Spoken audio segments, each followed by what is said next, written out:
mayambu ahan maktada warina sunggi maikadiki ikok nona taramno oksari ngasisu miyam kita makta wari masa makudol tamjanaba aikhoina puruk laksari ngasigi wari masa si maming ngasina lai ki saiteng wari si aseng buthoki wari singda kajitang khamuk chadana aikhoina semjabani tabirsi warina sona pujarakpa wari machada lai ki saiteng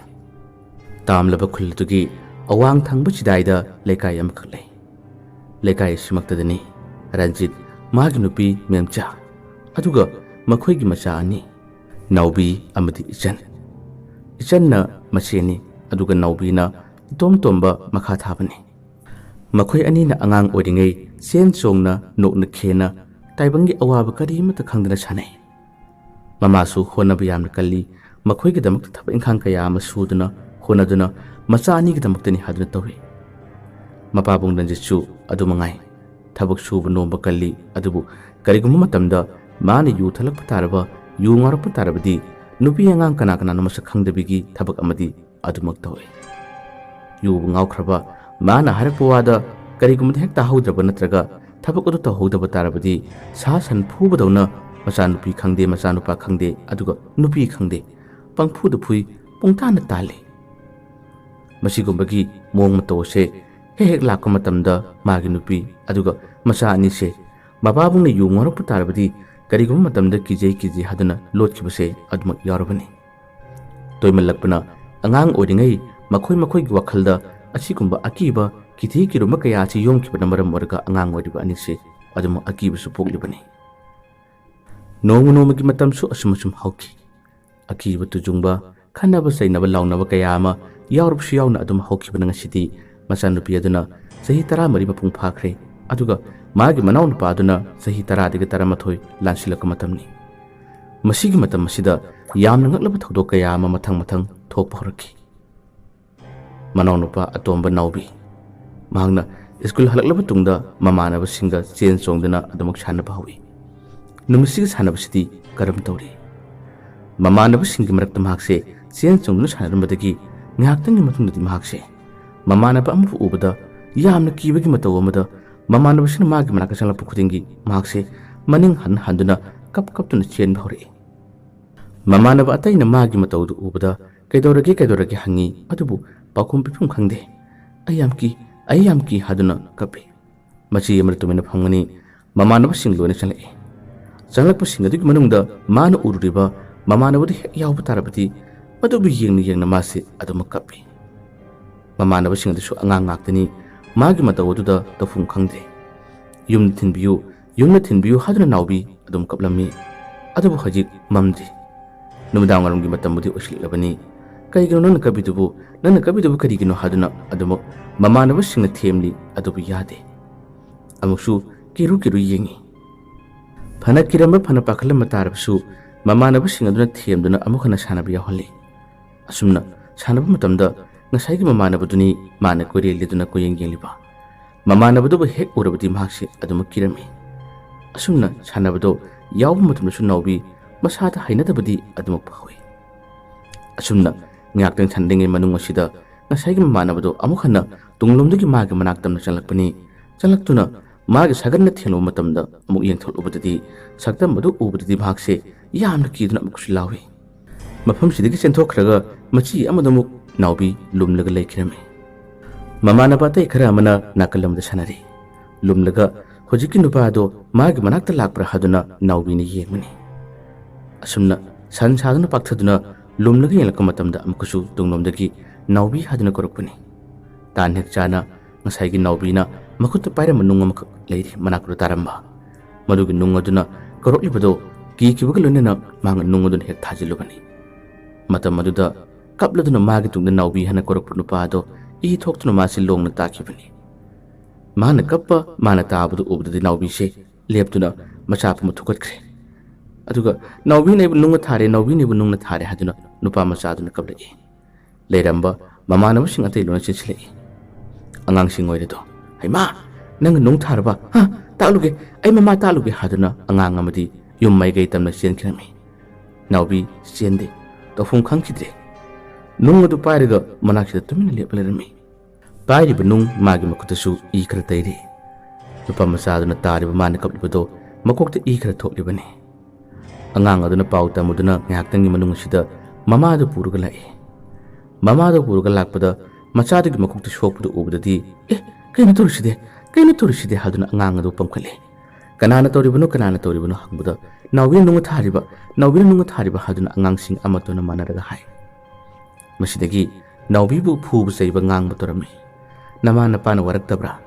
karigi nakoi puna sanaminaga karigi nang nunga tharibano nangbu karam angang no ne haduna thina ngangbiba amadi nawbi gi nangalda magi mathunda makhwangda khara tharame nawbi se nungdu paraga tumil lebga lay mana tawrisi karino haiba masana khamjade masidagi masi pharoye nakoi sanabda ma yahongano matungda ma yahongano haduna harame aduga mama aduga masa aduga atei sanaram singdasu loina chalame khara chatpa ho matamda nawbi su makhone chakhi maike edomda magi mutun hinilakuni mani yengdadi makhoi gi marakta amkusu man urade yoromle madu ubudadi nawbi se hena kibna kaino matawkre masa tu nikre tamna manak tamna chilake phawba torabani masidasu nawbi na param nungado magi akibu matawodu ubudadi manak tamna langsingkre langchunu matamadi makhoi gi tungi thang chatpa nupa macha adamu nung palure nungnu panbadagi madu kan kapkhalakpadi makhoi puni yengthurku matamda nawbina nunga thara haduna amkusu hai masidagi macha soklibadu pamkhaliba mama aduna kari yangano nisibo waraktabra sibo haduna nangai ko haduna lawbadagi nawbi se kiduna kaplaga yumtana chinki khangani mama pada haige haduna ngasai ki tungkona nangal nungna palba ngang kaplibado adu su themnana makhoi gi yumda pubikre nawbi de somna kikiba kaya aduna yumtanu selakre chansilaptuna makhoi gi mama gi phamungi kachilam ratumina tasilaga mase phajuna khumjilaga laikhirame matam sida yumgi missing amatna phawba mabu uhodre ngihaktangi matungdadi makhoi mama ani humla aduga nawbi gi sumangda leptuna magi mama pa kautholame matam sida mapa de leite mama lei aduga nawbi gi mase sulerame mama do thorakpu ubada makhoi mama oidibi ani humna nawbi mama dubu yamathi ngale aduga nachanupa do leibra nachanupa yam sathiba sabado adu leibra haduna hai khangdabanina nawbi mama memchana kidorage ichana kidoram lage nupi yamanam lekhala khumai nangi nachanupa nawbi se mathong yamna chadene mama nabasing puna sanaminabada aigi chadugi makokta mana nungna sudana ina pungang ngangle aduga tu iche tharogi macharasu nangandane mana nunga thariba ate nachanupa do khara waro pilingi matamna sumna torabadi hayeng mi punma loinaba yaroi nachanupa do puthro mana leiramge makhajai do ona tharamge adumna harakudadi ichanchu yamna ngakre aduga mama nasu aigi chabo hadun hai nacha do pilingi matamda sumna torabadi hayeng chawragadi mama ampa se hat ke haiga duribani nakhoi nasu khara yengsilu nakhoi nasu khara waro angang do amta ko thro haduna makhoi mama ani humasina hanjin harame masidagi mati sana bacha kibdu lakhrabrane yumtana chenkrabni ko thro lolongani ko thro haduna hanjin haibadagi mama memchana nawbi haduna yamna kanna kawi nawbi phamungdugi kachilamada tasillega leiribani mama na koribudu tai adubu mahakse khumde ngangnari ngai launari ngai mapabung lai mapabungduna mayam jau ngangnariba kaya asida kaidore haduna hangi hangwa matam asidadi makhoi nupi amna chongthoktuna macha nawbina mama nabasing sanaba matamda nungna tharamba makokta thaduna soklamba amadi mama naba amana nangana nungna thaduna asumna phuramba kaya asigi wari selirei masigi wasi tabada mapabung ranjit asi yamna sarame chawbada hemdagi adu yana mathong chadaba nga he mama kadai le angang du kadai le ko thur haduna hai aishu kori bani tade jan amukti yengu haduna mama duna haibadagi jan nasu ibungo haduna kuthi thirami adu phangdre mapa bungoduna sumangda leplega mai kholau thaduna nawbi haduna yamna kanna koromi mapa bung khunjela se tabada nawbi se masapu mundikle mapa bung simani yamna kibani asumna asaw khunjela koropustigi phamungda masi lotga leibangam lakte khunjela do tanik haw haduna khumai ꯑꯗꯨꯝꯅ ꯈꯨꯡꯂꯛꯄ ꯈꯣꯟꯖꯦꯜ ꯑꯗꯨ ꯍꯦꯛ ꯇꯥꯕꯗꯒꯤ ꯏꯃꯨꯡꯗ ꯂꯩ ꯃꯥꯜꯂꯦ ꯍꯥꯏꯗꯨꯅ ꯍꯥꯏꯅꯔꯛꯏ꯫ ꯃꯇꯝ ꯑꯁꯤꯗ ꯃꯄꯥꯕꯨꯡ ꯑꯁꯤ ꯌꯥꯝꯅ ꯊꯨꯅ ꯏꯃꯨꯡꯗ ꯆꯪꯈꯤꯔꯝꯃꯤ꯫ ꯑꯗꯨꯒ ꯀꯗꯥꯏ ꯂꯩ ꯍꯥꯏꯗꯨꯅ ꯀꯟꯅ ꯀꯟꯅ ꯂꯥꯎꯕꯗꯒꯤ ꯐꯃꯨꯡꯗ ꯂꯣꯠꯂꯝꯕ ꯑꯉꯥꯡ ꯑꯁꯤ ꯑꯩ ꯁꯤꯗ ꯂꯩꯌꯦ ꯄꯥꯕꯨꯡ ꯁꯤꯗ ꯂꯩꯌꯦ ꯍꯥꯏꯗꯨꯅ ꯊꯣꯔꯛꯏ꯫ ꯊꯣꯔꯛꯄꯒ ꯃꯅꯥ ꯑꯗꯨ ꯂꯩꯗꯨꯅ ꯃꯉꯣꯟꯗ ꯄꯨꯊꯣꯔꯛꯈ꯭ꯔꯦ꯫ ꯃꯌꯥꯝ ꯃꯥꯡ ꯑꯁꯤꯗ ꯃꯤꯅ ꯍꯥꯏꯔꯤꯁꯤ ꯆꯨꯝꯕ꯭ꯔꯥ? ꯃꯈꯣꯏꯅ ꯍꯥꯏꯔꯤꯕ ꯋꯥꯁꯤ ꯆꯨꯝꯕ꯭ꯔꯥ ꯍꯥꯏꯗꯨꯅ ꯍꯥꯏ꯫ ꯅꯥꯎꯕꯤ ꯀꯔꯤꯃꯠꯇ ꯈꯨꯝꯕ ꯉꯝꯗ꯭ꯔꯦ꯫ ꯑꯗꯨꯛ ꯌꯥꯝꯅ ꯂꯝ ꯍꯦꯟꯕ ꯅꯃꯥꯟꯅꯕꯁꯤꯡ ꯁꯥꯟꯅꯕꯗ ꯅꯨꯡꯅ ꯊꯥꯗꯨꯅ ꯃꯤꯕꯨ ꯁꯣꯛꯍꯟꯕ ꯅꯪ ꯍꯥꯏꯗꯨꯅ ꯃꯅꯥꯛꯇ ꯂꯩꯔꯝꯕ ꯆꯩ ꯑꯃꯈꯛ ꯊꯦꯛꯈ꯭ꯔꯦ꯫ ꯑꯗꯨꯒ ꯃꯆꯥꯁꯦ ꯍꯦꯛꯇ ꯇꯨꯝꯅꯕ ꯐꯥꯔ ꯀꯟꯊꯠꯄꯅꯤ꯫ ꯅꯥꯎꯕꯤꯁꯦ ꯀꯞꯂꯒ ꯈꯥꯡꯉꯤ꯫ ꯃꯆꯦꯅ ꯃꯇꯧ ꯑꯗꯨ ꯌꯦꯡꯕ ꯉꯝꯗꯕꯗꯒꯤ ꯄꯥꯕꯨꯡ ꯇꯣꯛꯑꯁꯤ ꯏꯕꯨꯡꯉꯣꯁꯤ ꯌꯥꯝ ꯅꯥꯔꯝꯃꯅꯤ ꯇꯣꯛꯑꯁꯤ ꯍꯥꯏꯗꯨꯅ ꯍꯥꯏ꯫ ꯃꯇꯝ ꯑꯁꯤꯗ ꯁꯥꯎꯕ ꯍꯦꯜꯂꯕ ꯄꯥꯕꯨꯡꯁꯤꯅ ꯅꯪꯅ ꯀꯔꯤ ꯈꯪꯉꯤ ꯑꯉꯥꯡ ꯅꯨꯄꯤ ꯃꯆꯥ ꯍꯥꯏꯗꯨꯅ ꯃꯆꯦꯗꯁꯨ ꯈꯔ ꯐꯨꯕꯤꯔꯝꯃꯤ꯫ ꯂꯥꯛꯂꯝꯕ ꯃꯃꯥ ꯑꯍꯨꯝ ꯃꯔꯤ ꯑꯗꯣ ꯑꯉꯥꯡꯗꯣ ꯈꯔꯒ ꯋꯥꯔꯛꯑꯣ ꯃꯃꯥꯟꯅꯕꯁꯤꯡ ꯄꯨꯜꯍꯟꯒꯦ ꯍꯥꯏꯔꯕꯗꯤ ꯂꯝ ꯍꯦꯜꯍꯟꯒꯅꯨ ꯍꯥꯏꯔꯝꯂꯒ ꯃꯈꯣꯏ ꯆꯠꯈ꯭ꯔꯦ꯫ ꯅꯥꯎꯕꯤ ꯀꯞꯄꯤ꯫ ꯑꯗꯨꯛ ꯌꯥꯝꯅ ꯂꯝ ꯍꯦꯟꯕ ꯍꯥꯏꯗꯨꯅ ꯇꯣꯠꯄ ꯌꯥꯕ ꯇꯣꯠꯂꯝꯃꯤ ꯅꯥꯎꯕꯤ ꯑꯁꯤ ꯀꯞꯇꯨꯅ ꯃꯃꯥꯗ ꯐꯥꯎ ꯀꯣꯟꯗꯨꯅ ꯑꯩꯕꯨ ꯀꯟꯕꯤꯌꯨ ꯍꯥꯏꯗꯨꯅ ꯈꯥꯡꯈꯤꯔꯝꯃꯤ꯫ ꯃꯄꯥꯕꯨꯡ ꯑꯗꯣ ꯈꯔ ꯐꯨꯔꯝꯂꯒ ꯊꯣꯛꯈ꯭ꯔꯦ꯫ ꯃꯃꯥ ꯑꯃꯗꯤ ꯃꯆꯦꯅ ꯅꯥꯎꯕꯤꯒꯤ ꯃꯁꯥꯗ ꯆꯩꯐꯝ ꯅꯥꯏꯔꯤꯕ ꯀꯌꯥ ꯑꯗꯨ ꯌꯦꯡꯂꯒ ꯃꯈꯣꯏꯁꯨ ꯋꯥꯈꯜ ꯅꯨꯡꯉꯥꯏꯔꯝꯗꯦ꯫ ꯅꯥꯎꯕꯤꯅ ꯀꯞꯂꯤꯕꯗꯨ ꯊꯦꯜꯂꯝꯃꯤ꯫ ꯃꯆꯦꯅꯁꯨ ꯍꯥꯏ ꯆꯦꯛ ꯏꯕꯨꯡꯉꯣ ꯅꯪ ꯃꯇꯨꯡꯗ ꯃꯤꯒ ꯁꯥꯟꯅꯕꯗ ꯑꯗꯨꯃꯥꯏꯅ ꯇꯧꯅꯨꯀꯣ ꯅꯪ ꯂꯝ ꯍꯦꯟꯒꯅꯨꯀꯣ꯫ ꯃꯇꯝ ꯑꯁꯤꯗ ꯅꯥꯎꯕꯤꯅ ꯍꯥꯏ ꯆꯦꯆꯦ ꯑꯩ ꯌꯥꯝ ꯀꯤꯖꯩꯌꯦ ꯍꯥꯏꯗꯨꯅ ꯃꯥꯅ ꯀꯞꯄꯤ꯫ ꯃꯃꯥꯅ ꯑꯃꯨꯛ ꯍꯥꯏ ꯀꯤꯒꯅꯨꯅꯦ ꯀꯔꯤꯒꯤ ꯀꯤꯔꯤꯕꯅꯣ ꯏꯃꯥ ꯂꯩꯔꯤꯕꯁꯤꯗꯤ ꯅꯪ ꯄꯥꯕꯨꯡꯁꯦ ꯌꯥꯝ ꯐꯠꯇꯕ ꯅꯠꯇꯦ ꯅꯪꯗ ꯂꯝ ꯍꯦꯟꯒꯅꯨ ꯀꯩꯝꯇ ꯇꯧꯔꯣꯏ ꯍꯥꯏꯗꯨꯅ ꯍꯥꯏ꯫ ꯑꯗꯨꯕꯨ ꯅꯥꯎꯕꯤꯅ ꯍꯥꯏꯔꯤꯕꯁꯤꯅ ꯋꯥ ꯑꯃꯗꯅꯤ꯫ ꯃꯥꯒꯤ ꯃꯤꯠꯇ ꯉꯁꯤ ꯎꯔꯤꯕ ꯀꯌꯥꯗꯨ ꯀꯤꯖꯩ ꯍꯥꯏꯗꯨꯅ ꯃꯥꯅ ꯀꯞꯂꯤꯕꯅꯤ꯫ ꯑꯗꯨꯕꯨ ꯃꯈꯣꯏꯅ ꯈꯜꯂꯤꯕꯅ ꯃꯄꯥꯕꯨꯡꯅ ꯐꯨꯕꯁꯤ ꯀꯤꯖꯩ ꯍꯥꯏꯗꯨꯅ ꯀꯞꯂꯤꯕꯣꯏ ꯈꯟꯈꯤ꯫ ꯅꯨꯃꯤꯠꯁꯤꯒꯤ ꯅꯨꯃꯤꯗꯥꯡꯒꯤ ꯃꯇꯝꯅꯤ꯫ ꯃꯆꯦꯗꯤ ꯃꯥꯒꯤ ꯀꯥꯗ ꯂꯥꯏꯔꯤꯛ ꯑꯣꯔꯥꯏꯔꯤ꯫ ꯃꯃꯥꯅ ꯁꯣꯝꯗ ꯆꯥꯛ ꯂꯣꯏꯁꯤꯜꯂꯛꯇꯨꯅ ꯅꯥꯎꯕꯤꯕꯨ ꯉꯁꯥꯏ ꯐꯨꯈꯤꯕ ꯀꯌꯥ ꯑꯗꯨꯒꯤ ꯆꯩꯅꯥꯗꯨꯁꯨ ꯅꯨꯡꯉꯥꯏꯇꯕꯅ ꯃꯔꯝ ꯑꯣꯏꯔꯒ ꯃꯄꯥꯕꯨꯡ ꯂꯥꯛꯇ꯭ꯔꯤꯉꯩ ꯃꯇꯝ ꯑꯁꯤꯗ ꯃꯆꯥ ꯅꯥꯎꯕꯤ ꯑꯁꯤ ꯀꯧꯁꯤꯜꯂꯒ ꯆꯥꯛ ꯆꯥꯁꯤ ꯂꯥꯛꯑꯣ ꯍꯥꯏꯗꯨꯅ ꯃꯃꯥ ꯃꯆꯥ ꯃꯈꯣꯏ ꯑꯅꯤ ꯆꯥꯛꯁꯪꯗ ꯆꯥꯛ ꯆꯥꯔꯝꯃꯤ꯫ ꯆꯥꯛ ꯆꯥꯔꯤꯉꯩ ꯃꯇꯝ ꯑꯁꯤꯗꯅꯤ ꯅꯥꯎꯕꯤꯁꯤ ꯁꯨꯝ ꯆꯥꯛ ꯍꯨꯝꯂꯝꯕꯗꯒꯤ ꯃꯥꯒꯤ ꯃꯅꯥꯀꯣꯡꯗ ꯃꯆꯦꯅ ꯀꯧꯕ ꯈꯣꯟꯖꯦꯜ ꯑꯁꯤ ꯃꯥꯅ ꯇꯥꯔꯛꯄꯅꯤ꯫ ꯑꯍꯥꯟꯕ ꯑꯃꯨꯔꯛ ꯑꯅꯤꯔꯛ ꯀꯧꯕꯗ ꯅꯥꯎꯕꯤꯁꯦ ꯃꯅꯥꯀꯣꯡ ꯊꯥꯡꯒꯠꯇꯨꯅ ꯇꯥꯏ ꯑꯗꯨꯕꯨ ꯈꯨꯝꯕꯗꯤ ꯈꯨꯝꯗꯦ꯫ ꯃꯃꯥꯅ ꯃꯥꯒꯤ ꯃꯇꯧ ꯑꯗꯨ ꯎꯕꯗ ꯀꯔꯤꯅꯣ ꯍꯥꯏꯗꯨꯅ ꯃꯨꯟꯅ ꯌꯦꯡꯉꯤ꯫ ꯃꯊꯪ ꯑꯃꯨꯛ ꯑꯅꯤꯔꯛ ꯑꯍꯨꯝꯂꯛ ꯑꯃꯨꯛꯀꯁꯨ ꯏꯕꯨꯡꯉꯣ ꯍꯥꯏꯗꯨꯅ ꯀꯧꯔꯛꯄ ꯈꯣꯟꯖꯦꯜ ꯑꯁꯤ ꯇꯥꯕꯗꯒꯤ ꯅꯥꯎꯕꯤꯁꯦ ꯆꯥꯛ ꯍꯨꯝꯂꯝꯕꯗꯨ ꯂꯦꯞꯂꯒ ꯍꯥꯎ ꯆꯦ ꯇꯥꯏꯌꯦ ꯍꯥꯏꯗꯨꯅ ꯈꯨꯝꯕꯅꯤ꯫ ꯃꯗꯨꯒꯤ ꯋꯥꯗꯨ ꯇꯥꯕꯗ ꯃꯃꯥꯅ ꯀꯗꯥꯏꯗꯅꯣ ꯈꯨꯝꯃꯤꯗꯨꯅ ꯀꯅꯥꯗꯅꯣ ꯅꯪ ꯈꯨꯝꯃꯤꯗꯨꯕꯨ ꯆꯦ ꯍꯥꯏꯗꯨꯕꯣ? ꯅꯥꯎꯕꯤꯅ ꯍꯥꯏ ꯆꯦꯆꯦꯅ ꯀꯧꯏꯗꯨꯗꯤ꯫ ꯃꯃꯥꯅ ꯀꯧꯗꯦꯍꯦ ꯀꯩꯅꯣꯅꯦ ꯁꯤꯕꯣ ꯆꯥꯛ ꯇꯨꯃꯤꯟ ꯆꯥꯎ ꯅꯆꯦꯅ ꯀꯧꯗꯦ ꯅꯆꯦꯗꯣ ꯃꯃꯥꯡꯗ ꯂꯥꯏꯔꯤꯛ ꯄꯥꯍꯧꯕꯅꯤ꯫ ꯅꯥꯎꯕꯤꯁꯦ ꯍꯧꯖꯤꯛꯇ ꯀꯧꯔꯤꯗꯨꯕꯣ ꯑꯁꯨꯝꯅ ꯍꯥꯏꯔꯝꯂꯒ ꯆꯥꯛꯁꯦ ꯑꯃꯨꯛ ꯍꯟꯅ ꯍꯨꯞꯄꯅꯤ꯫ ꯈꯔ ꯑꯃꯨꯛ ꯍꯨꯠꯂꯕ ꯃꯇꯨꯡꯗꯁꯨ ꯑꯃꯨꯛꯀꯁꯨ ꯏꯕꯨꯡꯉꯣ ꯍꯥꯏꯅ ꯀꯧꯔꯛꯄ ꯈꯣꯟꯖꯦꯜ ꯑꯁꯤ ꯃꯥꯒꯤ ꯃꯅꯥꯀꯣꯡꯗ ꯇꯥꯔꯔꯦ꯫ ꯃꯁꯤꯗꯒꯤ ꯑꯃꯨꯛꯀꯁꯨ ꯆꯥꯛ ꯍꯨꯞꯂꯝꯕꯗꯨ ꯇꯣꯛꯇꯨꯅ ꯍꯥꯎ ꯇꯥꯏꯌꯦ ꯍꯥꯏꯗꯨꯅ ꯑꯃꯨꯛꯀꯁꯨ ꯈꯨꯝꯕꯅꯤ꯫ ꯃꯃꯥꯗꯣ ꯃꯥꯒꯤ ꯃꯇꯧ ꯑꯗꯨ ꯎꯕꯗ ꯀꯔꯤꯅꯣꯅꯦ ꯅꯪꯅ ꯄꯪꯈꯨꯝꯗ ꯈꯨꯝꯃꯤꯗꯨꯕꯣ ꯅꯆꯦꯗꯣ ꯑꯥꯗ ꯃꯥꯡꯒꯣꯟꯗ ꯂꯥꯏꯔꯤꯛ ꯄꯥꯍꯧꯕꯅꯤ ꯅꯆꯦꯅ ꯀꯧꯗꯦ ꯍꯥꯏꯗꯨꯅ ꯍꯥꯏ꯫ ꯅꯥꯎꯕꯤꯅ ꯏꯃꯥꯅ ꯇꯥꯁꯨ ꯇꯥꯗꯅ ꯆꯦꯆꯦꯅ ꯀꯧꯔꯤꯁꯤꯕꯣ ꯑꯁꯨꯝꯅ ꯍꯥꯏꯔꯝꯂꯒ ꯈꯨꯠ ꯍꯥꯝꯂꯒ ꯃꯥꯁꯦ ꯃꯥꯡꯒꯣꯜꯂꯣꯝꯗ ꯆꯦꯟꯊꯣꯛꯈꯤꯔꯝꯃꯤ꯫ ꯃꯃꯥꯁꯨ ꯀꯔꯤꯃꯠꯇ ꯋꯥꯈꯜ ꯂꯣꯏꯗꯦ ꯀꯔꯤ ꯑꯉꯥꯡꯅꯣ ꯁꯤꯕꯣ ꯑꯁꯨꯝꯅ ꯍꯥꯏꯗꯨꯅ ꯆꯥꯛ ꯆꯥꯗꯨꯅ ꯇꯨꯃꯤꯟꯅ ꯂꯩꯍꯧꯏ꯫ ꯃꯥꯡꯒꯣꯜ ꯑꯃ ꯊꯣꯛꯈꯤꯕ ꯃꯇꯝꯗꯗꯤ ꯃꯥꯡꯒꯣꯜꯗ ꯐꯛ ꯑꯃꯗ ꯂꯥꯏꯔꯤꯛ ꯄꯥꯔꯒ ꯃꯆꯦꯗꯨ ꯂꯩꯔꯤ꯫ ꯃꯆꯦꯒꯤ ꯃꯅꯥꯛꯇ ꯐꯝꯊꯔꯒ ꯅꯥꯎꯕꯤꯅ ꯆꯦ ꯀꯩꯅꯣ? ꯃꯆꯦꯗꯨ ꯃꯥꯕꯨ ꯀꯧꯗꯕꯅꯤ꯫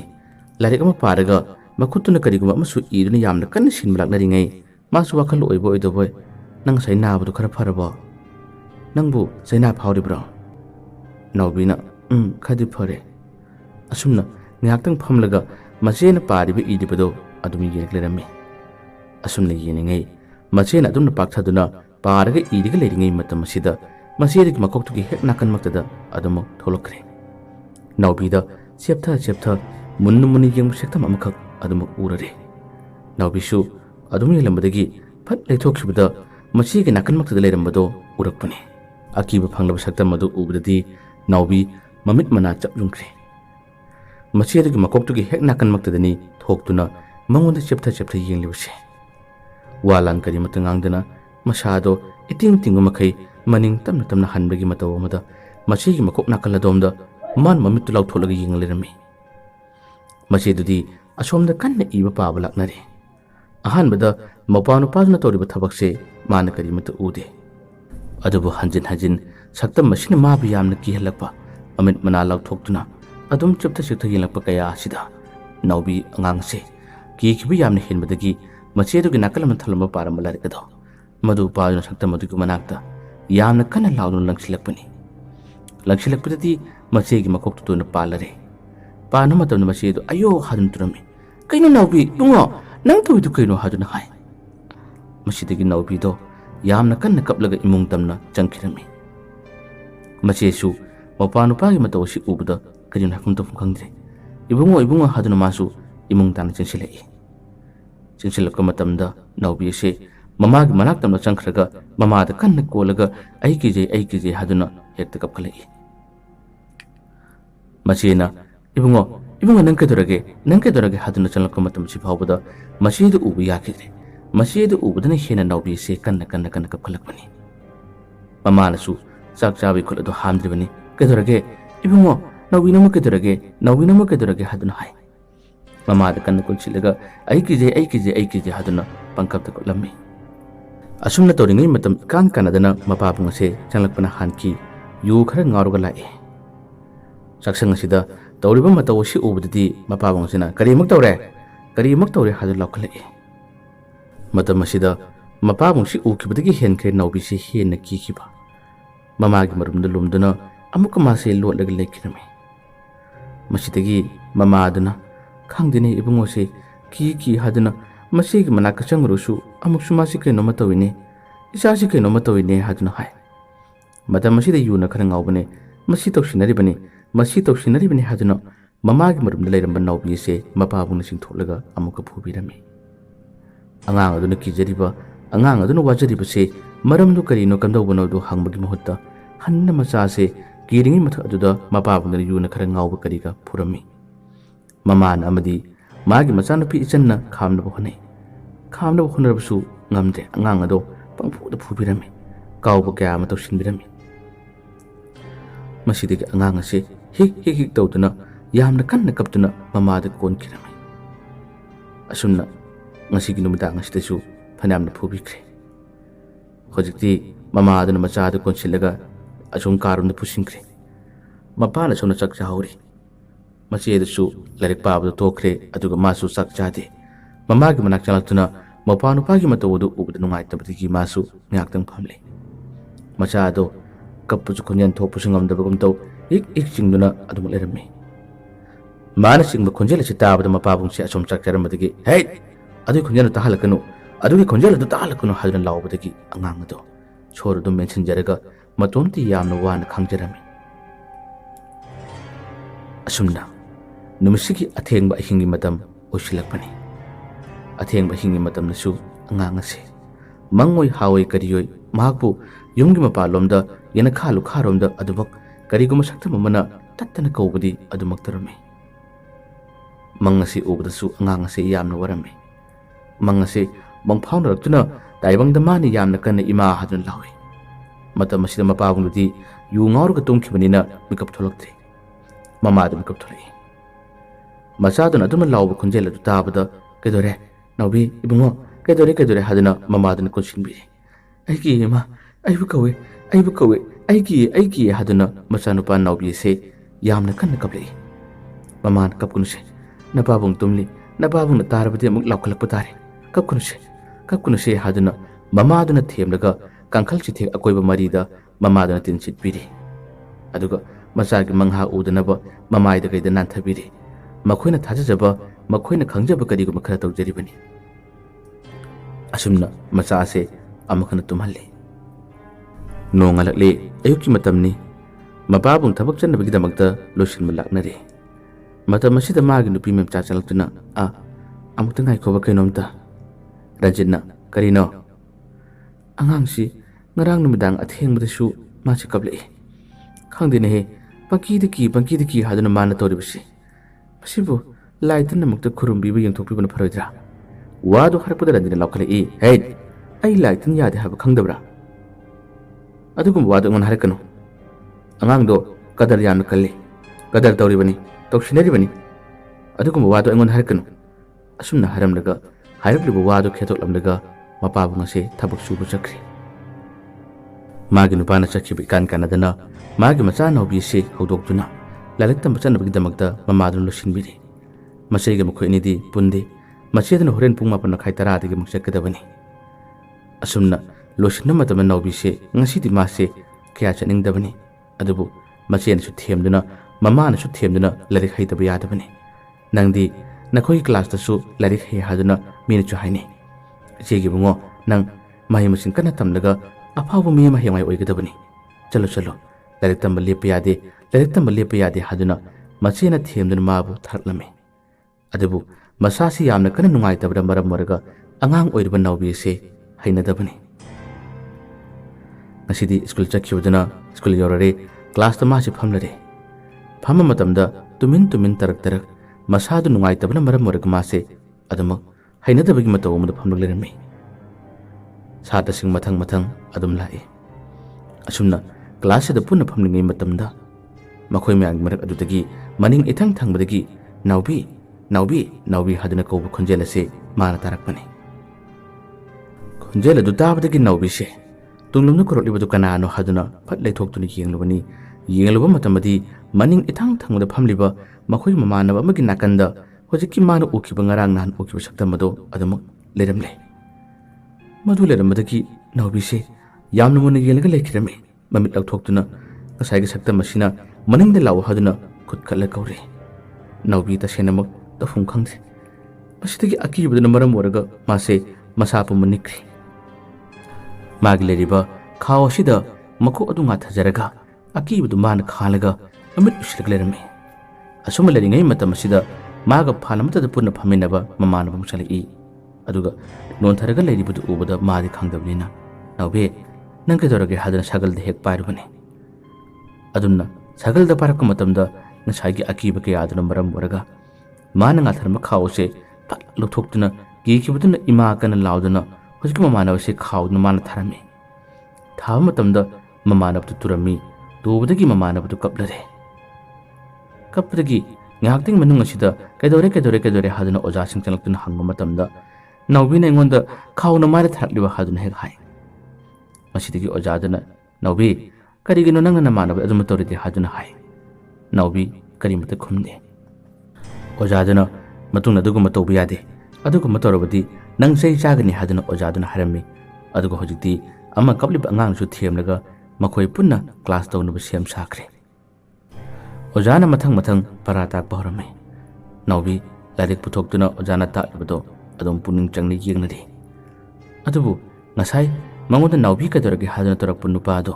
ꯃꯗꯨꯒꯤ ꯃꯥꯏꯀꯩꯔꯣꯝꯗ ꯃꯥꯁꯦ ꯑꯃꯨꯛ ꯆꯦꯞꯊ ꯀꯤꯔꯨ ꯌꯦꯡꯉꯤ꯫ ꯃꯉꯣꯟꯗ ꯆꯤꯡꯅꯕ ꯈꯔ ꯂꯩꯕꯗꯒꯤ ꯑꯗꯨꯝꯅ ꯌꯦꯡꯂꯤꯕꯅꯤ꯫ ꯂꯥꯏꯔꯤꯛ ꯁꯨꯝ ꯄꯥꯔꯝꯕꯗꯒꯤ ꯑꯃꯨꯛꯀꯁꯨ ꯂꯩꯊꯣꯛꯇꯨꯅ ꯌꯦꯡꯕ ꯃꯇꯝꯗꯗꯤ ꯍꯧꯖꯤꯛꯀꯤ ꯃꯃꯥꯟꯅꯕꯗꯣ ꯃꯉꯣꯟꯗ ꯅꯣꯛꯐꯦꯠ ꯇꯧꯗꯨꯅ ꯅꯣꯛꯂꯝꯃꯤ꯫ ꯅꯣꯛꯂꯤꯕ ꯁꯛꯇꯝ ꯑꯗꯣ ꯃꯥꯅ ꯎꯕ ꯃꯇꯝꯗꯗꯤ ꯑꯀꯤꯕꯒꯤ ꯃꯁꯛ, ꯍꯩꯅꯗꯕ ꯁꯛꯇꯝ ꯍꯥꯏꯕꯗꯣ ꯑꯣꯏꯔꯝꯃꯤ꯫ ꯃꯁꯤꯗꯁꯨ ꯀꯤꯕꯅ ꯍꯦꯟꯈꯤꯕꯅ ꯅꯥꯎꯕꯤ ꯑꯁꯤ ꯀꯗꯣꯝꯗꯒꯤꯅꯣ ꯈꯟꯊꯍꯧꯗꯕ ꯋꯥꯈꯜ ꯑꯃꯅ ꯄꯥꯏꯔꯝꯕ ꯂꯥꯏꯔꯤꯛ ꯑꯗꯨꯅ ꯍꯧꯖꯤꯛꯀꯤ ꯑꯣꯏꯔꯣꯝ ꯊꯪꯕꯗ ꯂꯩꯔꯤꯕ ꯃꯃꯥꯟꯅꯕꯁꯤꯒꯤ ꯃꯥꯏꯗ ꯑꯃꯨꯛꯀꯁꯨ ꯃꯥꯅ ꯊꯥꯔꯝꯃꯤ꯫ ꯊꯥꯕ ꯃꯇꯝ ꯑꯁꯤꯗꯗꯤ ꯃꯃꯥꯟꯅꯕꯗꯣ ꯑꯃꯨꯛꯀꯁꯨ ꯀꯟꯅ ꯀꯞꯈ꯭ꯔꯦ꯫ ꯍꯟꯗꯛꯇꯤ ꯑꯣꯖꯥꯗꯨꯅꯁꯨ ꯎꯔꯤꯕꯅꯤ꯫ ꯑꯣꯖꯥꯗꯨꯅ ꯅꯪꯁꯤ ꯂꯝ ꯍꯦꯟꯃꯜꯂꯤ ꯍꯥꯏꯗꯨꯅ ꯐꯥꯟ ꯃꯊꯛꯇ ꯂꯦꯞꯍꯜꯂꯒ ꯆꯩ ꯑꯗꯨꯅ ꯃꯉꯣꯟꯗ ꯇꯔꯥꯔꯛ ꯀꯜꯂꯝꯃꯤ꯫ ꯅꯥꯎꯕꯤ ꯃꯄꯤ ꯂꯪꯗꯨꯅ ꯈꯥꯡꯉꯤ꯫ ꯑꯗꯨꯕꯨ ꯃꯉꯣꯟꯗ ꯎꯔꯤꯕ ꯑꯀꯤꯕꯁꯤꯡ ꯑꯁꯤ ꯑꯣꯖꯥꯁꯤꯡꯅꯁꯨ ꯑꯃꯗꯤ ꯂꯩꯔꯤꯕ ꯁꯥꯇ꯭ꯔꯁꯤꯡꯅꯁꯨ ꯑꯃꯠꯇ ꯎꯕꯤꯗꯕꯅꯤ, ꯈꯪꯕꯤꯗꯕꯅꯤ꯫ ꯍꯥꯏꯐꯝꯁꯨ ꯈꯪꯗ, ꯋꯥꯀꯠꯐꯝꯁꯨ ꯈꯪꯗ ꯌꯥꯝꯅ ꯋꯥꯅ ꯅꯥꯎꯕꯤ ꯑꯁꯤ ꯀꯞꯇꯨꯅ ꯈꯥꯡꯖꯔꯝꯃꯤ꯫ ꯀ꯭ꯂꯥꯁꯁꯤꯗ ꯅꯥꯎꯕꯤ ꯂꯩꯐꯝ ꯈꯪꯗꯦ꯫ ꯑꯍꯥꯟꯕꯒꯤ ꯀ꯭ꯂꯥꯁꯇꯁꯨ ꯂꯣꯏꯈ꯭ꯔꯦ꯫ ꯃꯊꯪꯒꯤ ꯑꯣꯖꯥ ꯆꯪꯂꯛꯇ꯭ꯔꯤꯉꯩ ꯃꯇꯥꯡꯅꯤ꯫ ꯃꯁꯤꯗꯁꯨ ꯅꯥꯎꯕꯤꯁꯦ ꯇꯧꯐꯝ ꯈꯪꯗꯦ꯫ ꯃꯥꯒꯤ ꯃꯤꯠꯇ ꯃꯁꯦꯟ ꯃꯔꯥꯡ ꯎꯔꯤꯕ ꯑꯃꯗꯤ ꯌꯦꯡꯂꯨꯕ ꯈꯨꯗꯤꯡꯃꯛꯇ ꯑꯀꯤꯕꯒꯤ ꯃꯁꯛ ꯍꯦꯛ ꯊꯣꯔꯛꯂꯤꯕ, ꯃꯃꯥꯟꯅꯕꯁꯤꯡꯒꯤ ꯁꯛꯇꯝꯗꯁꯨ ꯑꯀꯤꯕ ꯑꯣꯏꯔꯛꯂꯤꯕꯁꯦ ꯅꯥꯎꯕꯤ ꯇꯁꯦꯡꯅꯃꯛ ꯈꯟꯕꯗ ꯑꯉꯥꯡꯅꯒ ꯑꯣꯏꯔꯦ ꯌꯥꯝꯅ ꯋꯥꯔꯝꯃꯤ꯫ ꯃꯊꯪꯒꯤ ꯑꯣꯖꯥ ꯑꯃꯨꯛ ꯆꯪꯂꯛꯏ꯫ ꯃꯊꯪꯒꯤ ꯑꯣꯖꯥ ꯆꯪꯂꯛꯄ ꯃꯇꯝ ꯑꯁꯤꯗꯁꯨ ꯑꯣꯖꯥꯗꯨꯅ ꯂꯥꯏꯔꯤꯛ ꯇꯥꯛꯄ ꯍꯧꯔꯤꯉꯩ ꯅꯥꯎꯕꯤꯁꯦ ꯃꯁꯥꯗ ꯆꯤꯡꯅꯈꯤꯕ ꯑꯀꯤꯕ ꯀꯌꯥꯗꯨꯅ ꯃꯔꯝ ꯑꯣꯏꯔꯒ ꯑꯃꯨꯛꯁꯨ ꯂꯩꯔꯤꯕꯁꯤꯡ ꯑꯁꯤꯗ ꯀꯣꯏꯔꯦ ꯂꯩꯗꯨꯅ ꯀꯨꯌꯦꯡ ꯌꯦꯡꯕ ꯍꯧꯔꯛꯏ꯫ ꯍꯟꯗꯛꯃꯨꯛꯇꯤ ꯃꯥꯒꯤ ꯄꯔꯦꯡꯗ ꯐꯝꯂꯤꯕ ꯃꯃꯥꯟꯅꯕꯁꯤꯡ ꯑꯗꯨꯗ ꯀꯔꯤꯃꯠꯇ ꯎꯗ꯭ꯔꯦ꯫ ꯇꯨꯡꯂꯣꯝꯗ ꯑꯃꯨꯛ ꯃꯥꯅ ꯌꯦꯡꯉꯤ꯫ ꯇꯨꯡꯂꯣꯝꯗ ꯌꯦꯡꯂꯨꯕ ꯃꯇꯝꯗꯗꯤ मागी हेक तुंगदा फमलिबा नुपादो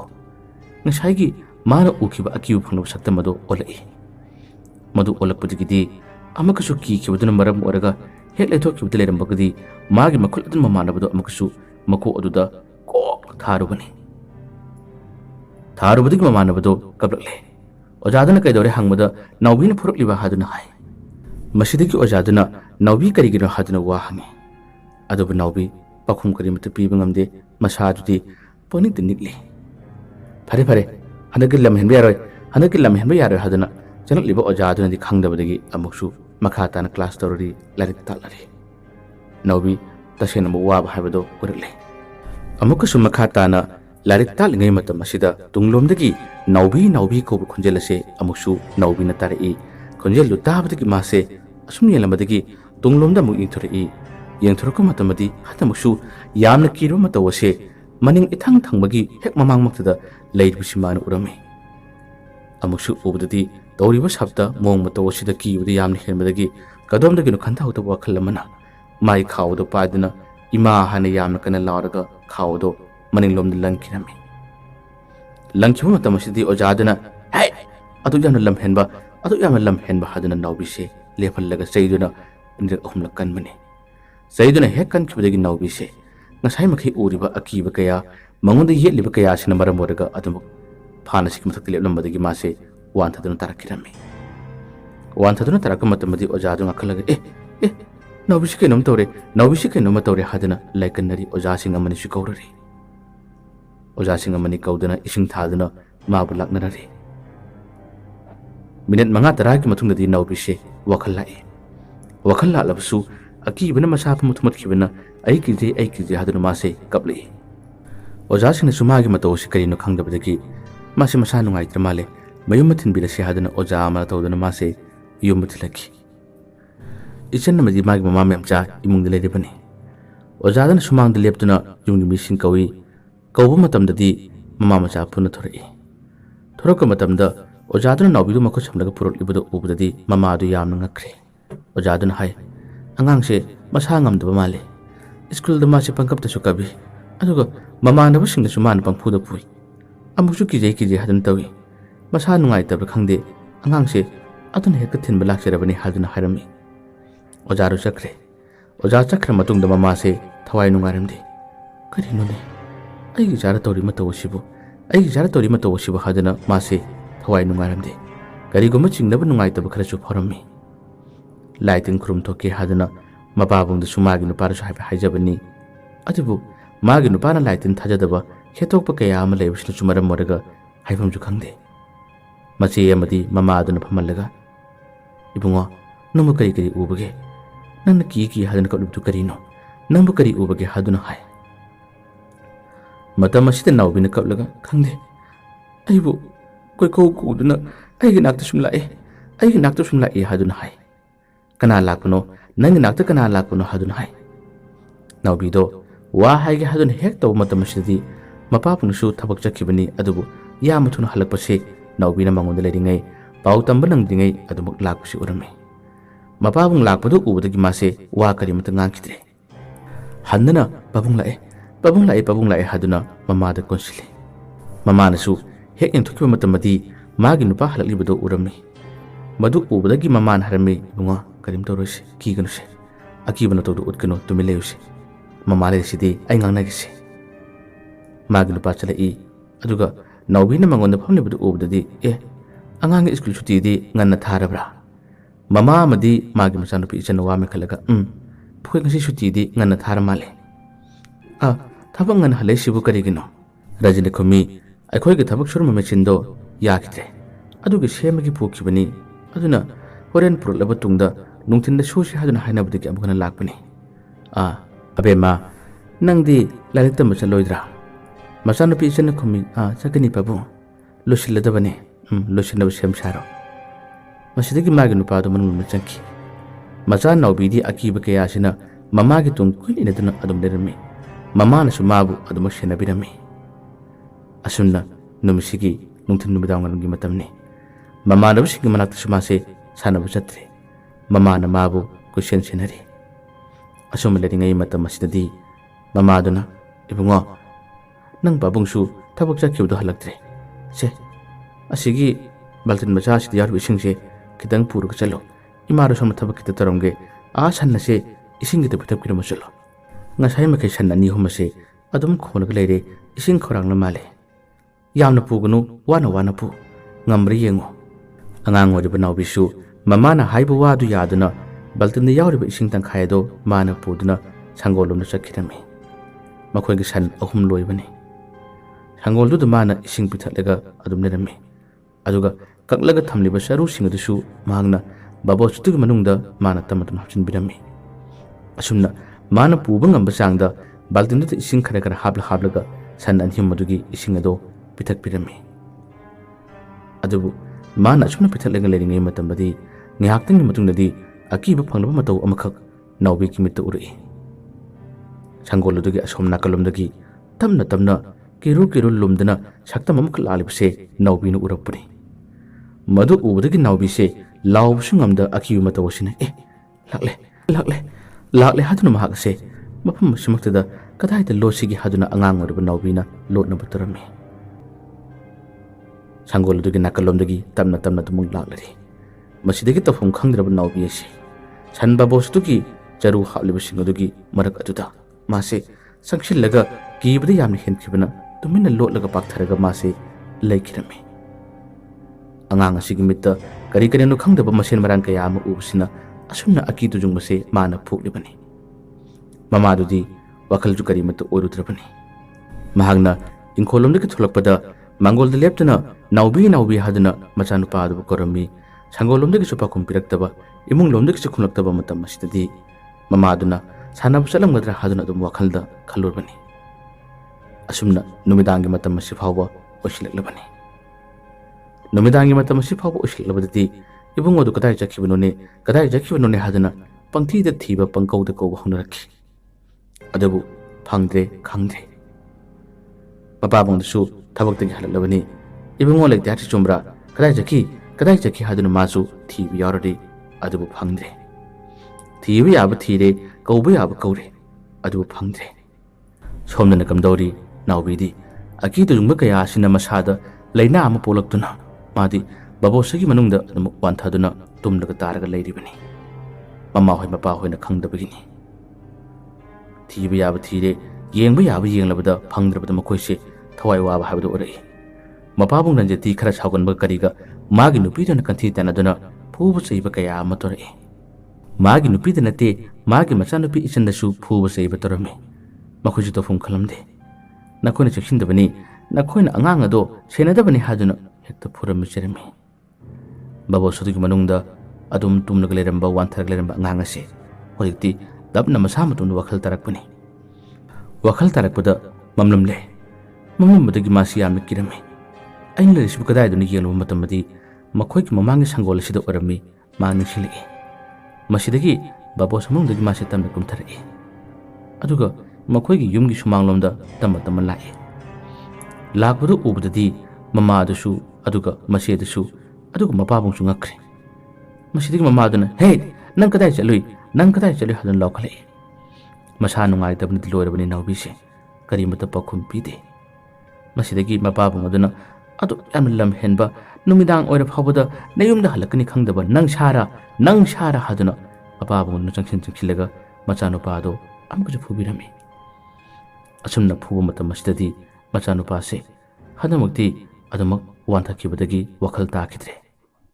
wantharaga tab matam masida mama aduga masi aduga no pakachabadagi ibungo hadana kon khanaba laknai masigi matam masi phawd mapabung se toksinari bani masigi angang se kadar hebani toksinari bani haduna amkuju phuna tawi mama ga masi gan khamdoi asumna laikan naduna tapna wakhal tarna bo honabada minute kharam gi matam chlokse angang asigi magi sakhum karakliba magi oiriba mataw sida mamadi yam thoi warami adubu magi nupagi thajabidaba kaya asina maramaraga haipamju khangdabani yamna wabagi mataw madi mama thina kirami asumna handakti khongthang khudingi machanupa se mamaduna sena adumak tawruglerami mathangi nomnini gi matam ase machanupa nawbi ase larik tamba thadre mamana kupsen senaduna magi mita aki tujungbu uriba kaya se udanaba ꯃꯃꯥꯗꯨꯅ ꯃꯥꯕꯨ ꯈꯣꯡꯊꯥꯡ ꯈꯨꯗꯤꯡꯒꯤ ꯑꯗꯨꯃꯛ ꯁꯦꯟꯅꯕꯤꯔꯝꯃꯤ꯫ ꯅꯣꯡ ꯅꯤꯅꯤꯒꯤ ꯃꯅꯨꯡ ꯑꯁꯤꯗ ꯃꯆꯥꯅꯨꯄꯥ ꯅꯥꯎꯕꯤꯒꯤ ꯃꯁꯥꯗ ꯐꯨꯔꯤꯒꯨꯝꯕ ꯃꯆꯥ ꯃꯆꯥ ꯊꯣꯛꯂꯛꯄ ꯃꯨꯅ ꯈꯝꯖꯤꯛꯄ ꯀꯌꯥ ꯑꯃ ꯑꯗꯨꯃꯛ ꯇꯧꯔꯛꯏ꯫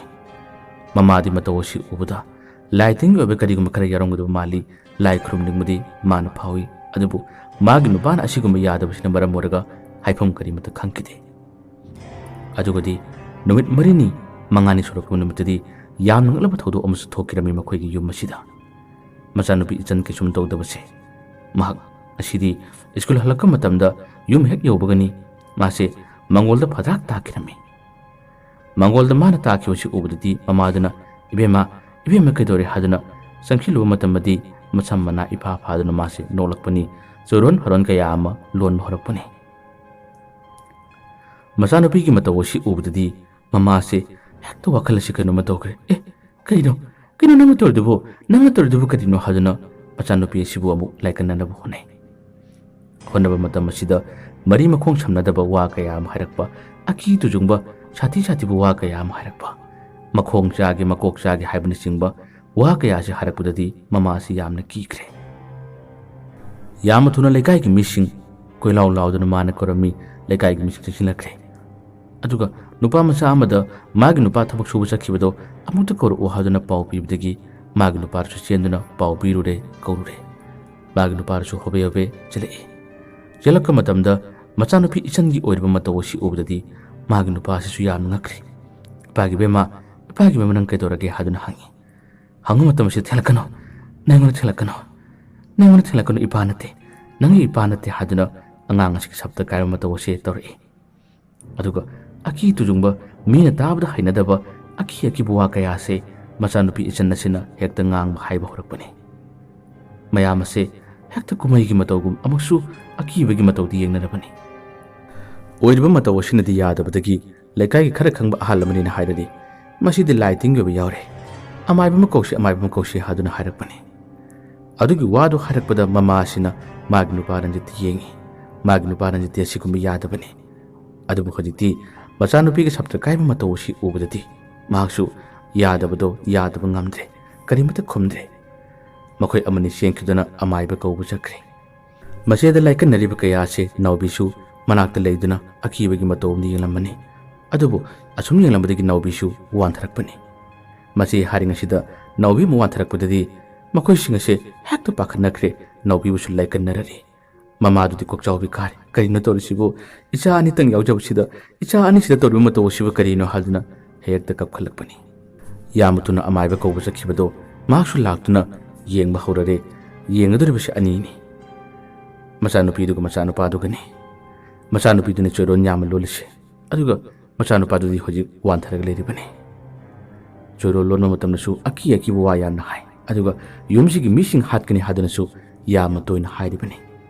ꯑꯃꯥꯏꯕꯁꯤꯅ ꯂꯥꯏꯁꯣꯟ ꯁꯣꯟꯅ ꯑꯗꯨꯒꯨꯝꯕꯗꯨ ꯇꯧꯗꯅꯕ, ꯌꯨꯝꯁꯤꯗ ꯈꯨꯗꯣꯡꯊꯤꯕ ꯇꯥꯗꯅꯕ ꯃꯥꯅ ꯅꯥꯊꯩꯅꯕ ꯊꯩꯗꯣꯛꯅꯕ ꯌꯥꯝꯅ ꯀꯟꯅ ꯍꯣꯠꯅꯩ꯫ ꯂꯥꯏꯁꯣꯟ ꯁꯣꯟꯗꯨꯅ ꯊꯥꯕ ꯈꯨꯗꯤꯡꯒꯤ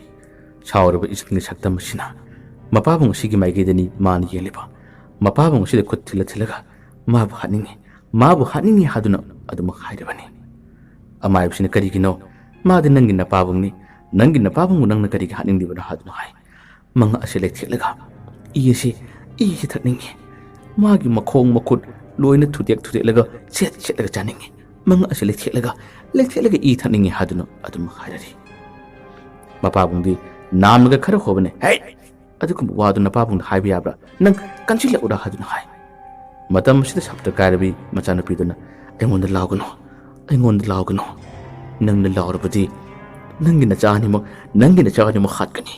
ꯅꯪꯕꯨꯅ ꯑꯩꯅ ꯍꯥꯠꯅꯤꯡꯕꯗꯤ ꯍꯥꯏꯗꯨꯅ ꯑꯗꯨꯃꯛ ꯁꯪꯒꯠꯅꯕꯒꯤ ꯃꯇꯧ ꯑꯃꯁꯨ ꯇꯧꯈꯤꯔꯝꯃꯤ꯫ ꯑꯃꯥꯏꯕꯗꯨꯅ ꯍꯥꯏꯔꯝꯃꯤ, ꯏꯕꯨꯡꯉꯣ ꯉꯥꯏꯈꯣ, ꯑꯩ ꯐꯖꯅ ꯁꯣꯟꯗꯨꯅ ꯑꯃꯨꯛꯇ ꯌꯦꯡꯅꯕ ꯇꯧꯒꯦ, ꯅꯪꯅ ꯑꯗꯨꯃ ꯂꯥꯎꯈꯠꯂꯕꯗꯤ ꯀꯗꯥꯏꯗꯒꯤ ꯌꯥꯒꯗꯒꯦ? ꯑꯗꯨꯝꯅ ꯍꯥꯏꯔꯛꯄꯗ ꯍꯧꯖꯤꯛꯁꯨ ꯔꯟꯖꯤꯠꯁꯦ ꯂꯥꯏ ꯊꯥꯖꯗꯕꯒꯤ ꯃꯇꯧ ꯑꯃꯗꯨꯃꯛ ꯇꯧꯔꯔꯤ꯫ ꯌꯥꯔꯦꯗꯣ ꯑꯣꯖꯥꯃꯥꯏꯕ, ꯈꯪꯉꯦ, ꯅꯈꯣꯏꯅ ꯑꯣꯏꯗ ꯄꯥꯗ ꯀꯌꯥ ꯑꯃ ꯇꯧꯁꯤꯜꯂꯒ ꯃꯁꯤ ꯆꯣꯏꯔꯣꯟ ꯂꯣꯜꯂꯤꯕꯁꯤ ꯇꯧꯁꯤꯟꯅꯔꯤꯕꯅꯤ, ꯃꯁꯤꯒꯨꯝꯕꯁꯤꯗꯤ ꯇꯞ ꯇꯥꯅ ꯐꯨꯔꯒ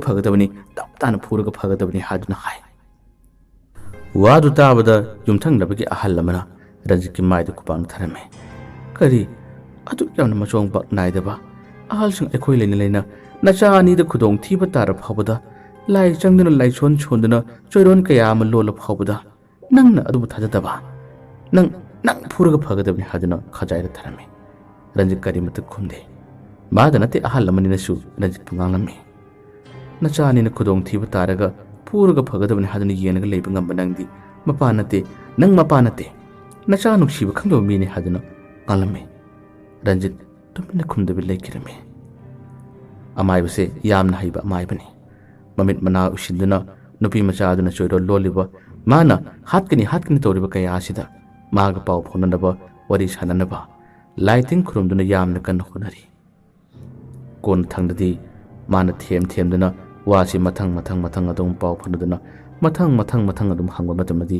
amaibase ki mitta urakle magi mitta khangba ngamle nasidagina tha kharagi mamangi thaudo amakak leikirami thaudo se atei kari mata nate Ranjit mahakse yu ngau matamda yamna sathiba mina wa haibada yamna kedokan manupa am khangni mahangna thangnaba khullamada mamanaba sing atei kharaga punna matamda mana thabak suru halakpada numise yu yamna kan ngaubani mamanaba sing ado numidangi matamda kharaki kan chawba lighting thajaba yawi makoina lighting gi maramda akiba amadi mafum amada changba yaba yadabagi wari sing saraka matamda Ranjit wa kuting sing ado ketokibani adugi sumatakta nakoina ki haram famdu kadaidano ai changene haduna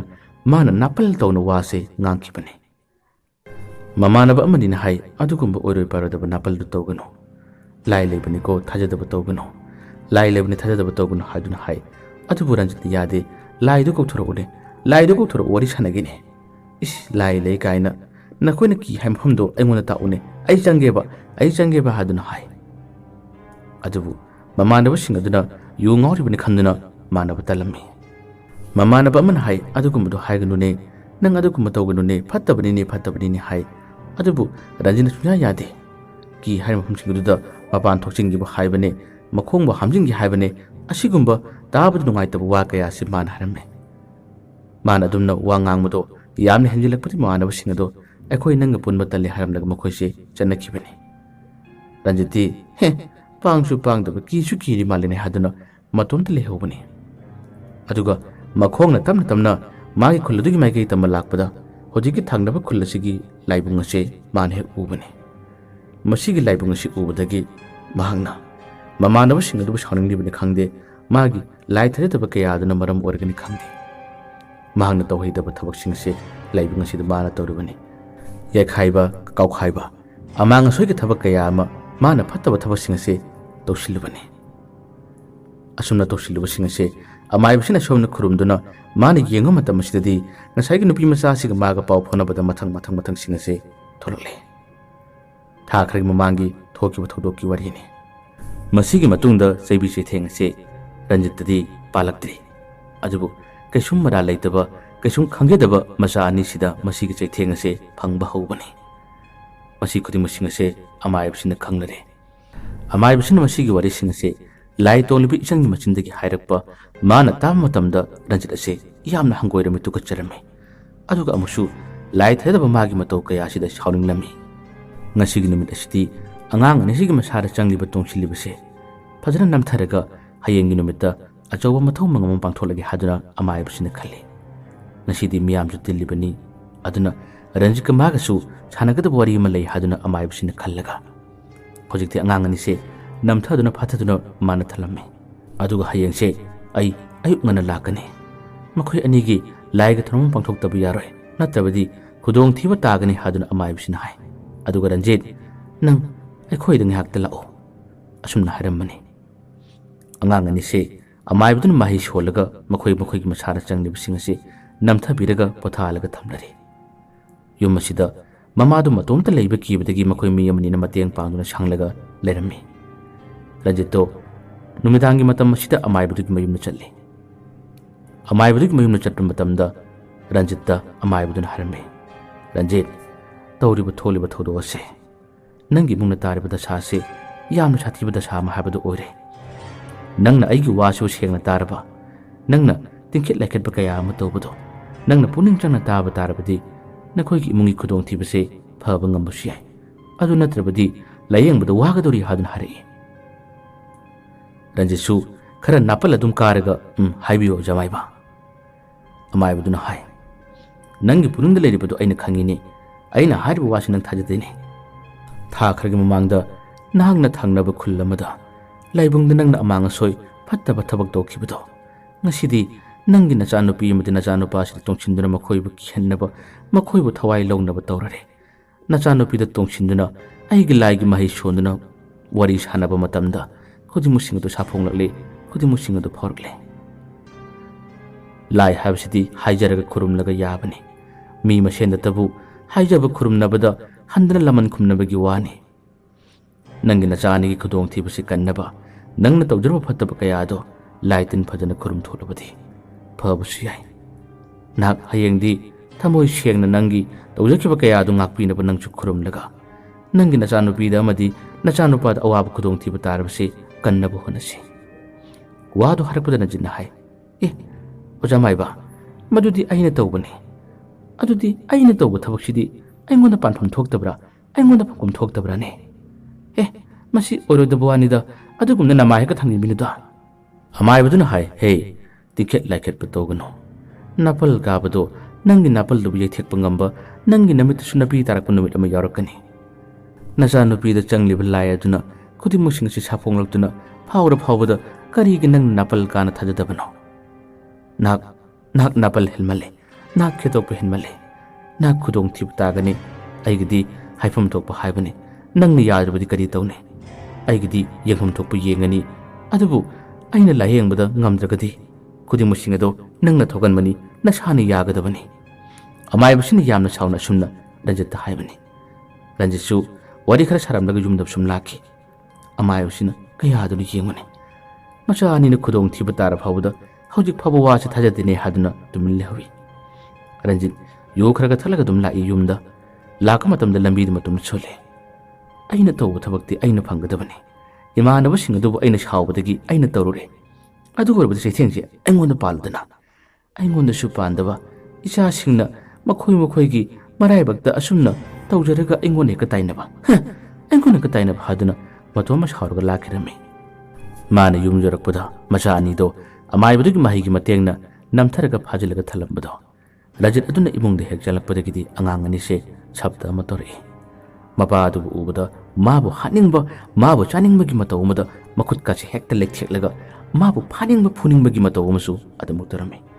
ꯂꯩꯔꯤꯕ ꯈꯔ ꯑꯗꯨꯅ ꯃꯈꯣꯏ ꯑꯉꯥꯡ ꯑꯅꯤꯗꯨꯕꯨ ꯐꯥꯅꯕ ꯍꯣꯠꯅꯩ, ꯐꯥꯁꯨ ꯐꯥꯔꯔꯦ꯫ ꯔꯟꯖꯤꯠꯇꯤ ꯃꯆꯥ ꯑꯅꯤꯗꯨꯅ ꯑꯗꯨꯝꯅ ꯈꯨꯗꯣꯡꯊꯤꯕ ꯇꯥꯔꯤꯕꯗꯨꯗ ꯍꯟꯗꯅ ꯀꯔꯦꯝꯅꯕ, ꯍꯦ ꯇꯧꯅꯦ ꯑꯩꯉꯣꯟꯗ ꯀꯩꯗꯧꯕ ꯉꯝꯒꯗ꯭ꯔꯤꯕ, ꯇꯧꯔꯛꯎꯅꯦ ꯍꯥꯏꯗꯨꯅ ꯑꯁꯨꯝꯅ ꯀꯔꯦꯝꯅꯈꯤ꯫ ꯅꯣꯡꯉꯥꯜꯂꯝꯗꯥꯏꯒꯤ ꯃꯇꯝ ꯐꯥꯎꯕꯗ ꯑꯉꯥꯡ ꯑꯅꯤꯗꯨꯒꯤ ꯃꯁꯥꯗ ꯆꯪꯂꯤꯕ ꯁꯛꯇꯝ ꯑꯗꯨꯒ ꯃꯥꯒ ꯀꯔꯦꯝꯅꯕꯁꯦ ꯌꯥꯝꯅ ꯇꯧꯈꯤꯔꯝꯃꯤ꯫ ꯑꯁꯨꯝꯅ ꯅꯣꯡꯉꯥꯜꯂꯛꯂꯦ꯫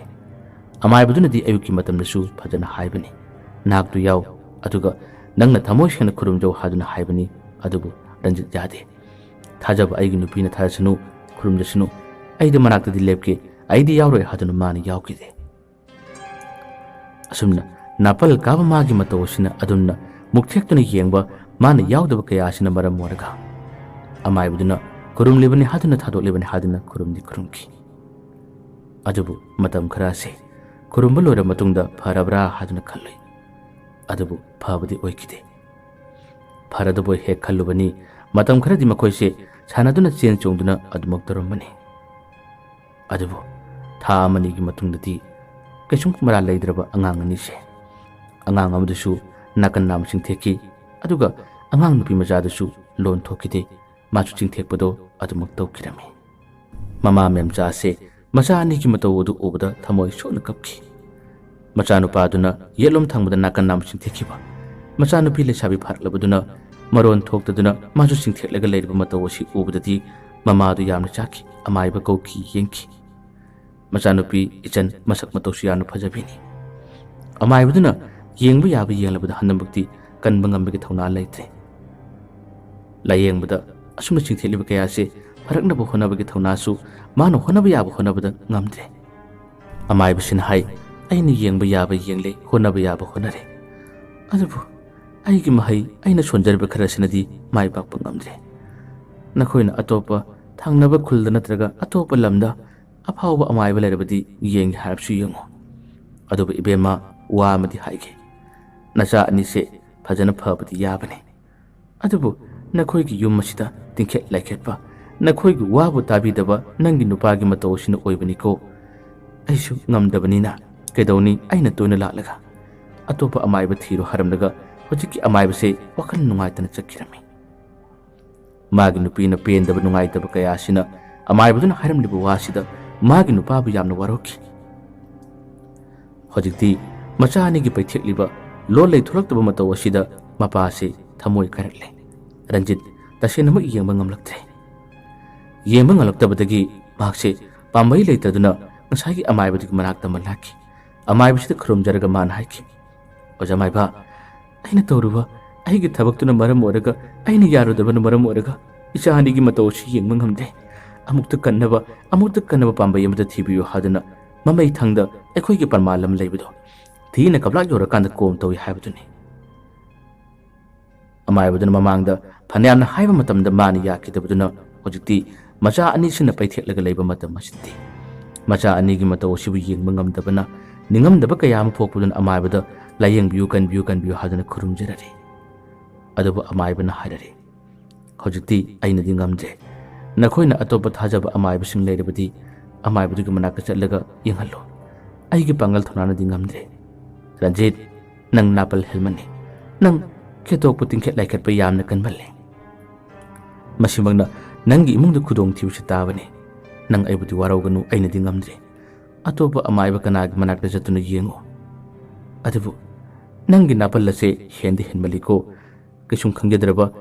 ꯑꯗꯨꯛ ꯌꯥꯝꯅ ꯅꯨꯡꯁꯤꯈ꯭ꯔꯕ ꯑꯉꯥꯡ ꯑꯅꯤꯁꯤꯗ ꯅꯪꯅ ꯇꯧꯔꯨꯕ ꯐꯠꯇꯕ ꯊꯕꯛ ꯀꯌꯥ ꯑꯗꯨꯒꯤ ꯃꯍꯩꯗꯣ ꯃꯈꯣꯏꯗꯨꯅ ꯐꯪꯂꯗꯨꯅ ꯉꯁꯤꯗꯤ ꯃꯤꯃꯥꯟꯅꯗꯕ ꯑꯉꯥꯡꯁꯤꯡ ꯍꯥꯏꯕꯗꯨ ꯑꯣꯏꯔꯕꯅꯤ ꯅꯪ ꯍꯦꯟꯗꯤ ꯍꯦꯟꯃꯜꯂꯤꯀꯣ ꯍꯥꯏꯗꯨꯅ ꯑꯃꯥꯏꯕꯗꯨꯅ ꯔꯟꯖꯤꯠꯄꯨ ꯌꯥꯝꯅ ꯊꯤꯅ ꯉꯥꯡꯗꯨꯅ ꯊꯥꯕꯤꯔꯛꯈꯤ ꯔꯟꯖꯤꯠ ꯀꯔꯤ ꯇꯧꯅꯤ ꯑꯃꯥꯏꯕꯗꯨꯅꯁꯨ ꯑꯗꯨꯝꯅ ꯃꯥꯅꯗꯤ ꯉꯝꯗ꯭ꯔꯦ ꯍꯥꯏꯕꯁꯤꯗ ꯌꯨꯝꯗ ꯂꯥꯛꯄ ꯂꯝꯕꯤ ꯑꯁꯤꯗ ꯃꯥꯁꯦ ꯀꯞꯂꯒ ꯂꯥꯛꯈꯤ ꯑꯇꯣꯞꯄ ꯑꯃꯥꯏꯕꯁꯤꯡ ꯔꯟꯖꯤꯠ ꯑꯃꯗꯤ ꯃꯦꯝꯆꯥꯅ ꯇꯥꯟꯅꯖꯗꯨꯅ ꯀꯧꯗꯨꯅ ꯌꯦꯡꯍꯟꯈꯤ ꯑꯗꯨꯕꯨ ꯉꯝꯈꯤꯗ꯭ꯔꯦ ꯃꯆꯥꯅꯨꯄꯤꯁꯤꯁꯨ ꯃꯔꯣꯟ ꯊꯣꯛꯈꯤꯗꯦ ꯑꯗꯨꯝ ꯆꯤꯡꯈꯤ ꯑꯗꯨꯒ ꯃꯆꯥꯅꯨꯄꯥꯁꯤꯁꯨ ꯑꯗꯨꯃꯛ ꯆꯤꯡꯂꯒ ꯂꯩꯈꯤꯔꯝꯃꯤ ꯐꯠꯇꯕ ꯊꯕꯛꯅ ꯃꯄꯥꯕꯨꯡꯅ ꯇꯧꯕ ꯑꯗꯨꯒ ꯃꯁꯤꯒꯤ ꯃꯍꯩꯅ ꯀꯩꯁꯨꯝ ꯈꯪꯖꯗ꯭ꯔꯕ ꯇꯥꯏꯕꯪꯒꯤ ꯑꯋꯥ ꯅꯨꯡꯉꯥꯏ ꯐꯥꯎꯕꯗ ꯃꯄꯨꯡ ꯐꯥꯅ ꯁꯔꯨꯛ ꯌꯥꯖꯕ ꯉꯝꯗ꯭ꯔꯤꯕ ꯃꯆꯥ ꯑꯅꯤꯗ ꯑꯣꯏꯅ ꯈꯨꯗꯣꯡꯊꯤꯕ ꯇꯥꯔꯤꯕꯅꯤ ꯉꯛꯇ꯭ꯔꯥ ꯉꯁꯤꯒꯤ ꯇꯥꯏꯕꯪꯄꯥꯜ ꯑꯁꯦ ꯑꯁꯨꯝꯅ ꯃꯄꯥ ꯃꯥꯒꯤ ꯑꯁꯣꯏꯕ ꯃꯥꯒꯤ ꯇꯤꯡꯈꯦꯠ ꯂꯥꯏꯈꯦꯠꯄ ꯀꯌꯥꯗꯨꯅ ꯃꯔꯝ ꯑꯣꯏꯔꯒ ꯉꯁꯤ ꯐꯥꯎꯕꯗ ꯃꯈꯣꯏꯒꯤ ꯏꯃꯨꯡ ꯑꯁꯦ ꯃꯆꯥꯅꯨꯄꯥ ꯃꯆꯥꯅꯨꯄꯤ ꯑꯁꯦ ꯂꯥꯌꯦꯡꯕ ꯉꯝꯗꯅ ꯑꯁꯨꯝꯅ ꯁꯨꯝ ꯑꯗꯨꯝ ꯂꯩꯔꯤ ꯔꯟꯖꯤꯠꯁꯨ ꯅꯤꯡꯉꯝꯗꯕ ꯀꯌꯥꯗꯨꯅ ꯃꯔꯝ ꯑꯣꯏꯔꯒ ꯇꯧꯖꯈꯤꯕ ꯃꯥꯒꯤ ꯄꯥꯞ ꯀꯌꯥꯗꯣ ꯉꯥꯛꯄꯤꯅꯕ ꯀꯣꯛꯄꯤꯅꯕ ꯃꯐꯝ ꯈꯨꯗꯤꯡꯗ ꯆꯠꯇꯨꯅ ꯂꯥꯏ ꯇꯤꯟ ꯈꯨꯔꯨꯝꯖꯕ ꯀꯌా ꯑꯃ ꯇꯧꯖꯔꯤ ꯑꯗꯨꯕꯨ ꯃꯇꯝ ꯑꯁꯦ ꯊꯦꯡꯃꯟꯈ꯭ꯔꯕ꯭ꯔꯥ ꯉꯜꯂꯤꯉꯩ ꯃꯇꯝꯗ ꯇꯧꯔꯝꯕ ꯇꯥꯔꯕꯗꯤ ꯃꯆꯥꯁꯤꯡꯁꯦ ꯀꯟꯕ ꯉꯝꯂꯝꯕꯁꯨ ꯌꯥꯕ꯭ꯔꯥ ꯑꯁꯨꯝꯅ ꯔꯟꯖꯤꯠꯅ ꯐꯠꯇꯕ ꯊꯕꯛ ꯇꯧꯔꯨꯕꯗꯨꯅ ꯃꯆꯥ ꯑꯅꯤꯒꯤ ꯄꯨꯟꯁꯤ ꯑꯁꯦ ꯑꯁꯨꯝꯅ ꯑꯣꯏꯕꯗ ꯔꯟꯖꯤꯠ ꯅꯤꯡꯉꯝꯗꯕꯁꯤꯅ ꯉꯁꯤ ꯐꯥꯎꯕꯗ ꯃꯥꯒꯤ ꯅꯨꯄꯤꯒ ꯃꯥꯒꯁꯦ ꯄꯤꯔꯥꯡ ꯀꯪꯗꯅ ꯑꯗꯨꯃꯛ ꯂꯦꯜꯂꯤ ꯑꯁꯨꯝꯅ ꯋꯥꯔꯤꯅ ꯆꯣꯟꯅ ꯄꯨꯖꯔꯛꯄ ꯋꯥꯔꯤ ꯃꯆꯥꯗ ꯇꯤꯡꯈꯦꯠ ꯂꯥꯏꯈꯠꯄ ꯂꯥꯏꯐꯝꯅꯤ ꯍꯥꯏꯗꯨꯅ ꯊꯥꯖꯅꯕ ꯃꯐꯝ ꯀꯌꯥ ꯑꯃꯗ ꯊꯧꯁꯥ ꯋꯥꯁꯥꯗꯕꯗꯒꯤ ꯑꯃꯥꯡ ꯑꯁꯣꯏ ꯇꯧꯁꯤꯟꯗꯨꯅ ꯀꯩꯗꯧꯒꯗꯕꯅꯣ ꯍꯥꯏꯗꯨꯅ ꯅꯥꯄꯜ ꯇꯧꯕ ꯀꯌꯥ ꯑꯁꯤꯅꯁꯨ ꯄꯨꯟꯁꯤꯗ ꯄꯔꯥ ꯀꯌా ꯑꯃ ꯇꯝꯕꯤꯔꯤ ꯈꯨꯗꯣꯡꯊꯤꯕꯒꯤ ꯃꯆꯥꯛꯁꯨ ꯑꯗꯨꯃꯛ ꯂꯥꯛꯇꯕ ꯅꯠꯇꯦ ꯂꯥꯛꯏ ꯍꯥꯏꯕꯁꯦ ꯉꯁꯤꯒꯤ ꯋꯥꯔꯤ ꯑꯁꯤꯅ ꯃꯤꯌꯥꯝꯅ ꯀꯔꯤꯒꯨꯝꯕ ꯈꯔꯗꯪ ꯑꯣꯏꯔꯕꯁꯨ ꯐꯪꯂꯕꯗꯤ ꯈꯟꯗꯨꯅ ꯂꯤꯊꯣꯛꯆꯕꯅꯤ ꯋꯥꯔꯤ ꯑꯁꯤ ꯇꯥꯕꯤꯔꯒ ꯑꯗꯣꯝꯒꯤ ꯋꯥꯈꯜꯗ ꯄꯨꯛꯅꯤꯡꯗ ꯐꯥꯎꯕꯤꯔꯛꯄꯁꯤꯡꯁꯨ ꯀꯃꯦꯟꯇ ꯁꯨꯝ ꯐꯣꯡꯗꯣꯛꯄꯤꯌꯨ ꯃꯌꯥꯝꯕꯨ ꯑꯔꯣꯏꯕꯗ ꯗꯥꯟ ꯈꯨꯃꯟ ꯑꯃꯨꯛ ꯍꯟꯅ ꯈꯨꯔꯨꯝꯖꯔꯤ